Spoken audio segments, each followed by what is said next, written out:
Well, today, many people in southern Indiana are out assessing the damage. This is all coming after severe storms brought large hail through that area on Saturday morning. One tornado, an EF1, touched down in Orange County, but the damage extends far beyond that area with power outages and damaged homes and cars. Wave News reporter Kirsten Foote has been checking out some of that damage today that was left behind in New Albany.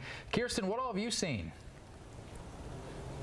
Yeah, Brian, for many homeowners along this street in the West Lake neighborhood in New Albany that are facing west, they took the brunt of the damage like this one here. It looks like this home is littered with bullet holes when in fact it's hail damage. Yeah, we wanted to look outside, open the windows to see what was coming, but it was hitting the windows so hard. It was like a snare drum. Tom Militoni didn't need his typical alarm clock to wake him up Saturday morning. Instead, he got a rude awakening from a hailstorm. It was so loud. Pelting his home for what he estimates was 4 to 5 minutes. I don't think we've heard anything this loud, this drastic before. The damage leaving its mark from broken glass to dented gutters and cars. And one of the biggest costs? Roofs. Monday morning, the neighborhood was crawling with roof companies out estimating damages.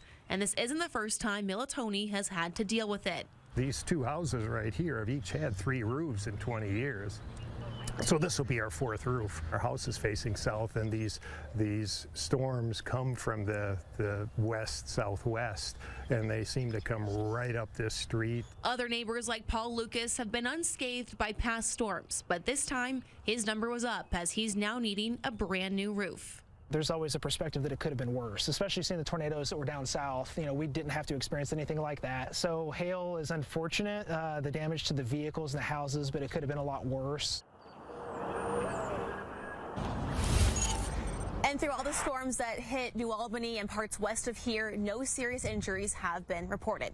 Live in New Albany, Kirsten Foote, Wave News. All right.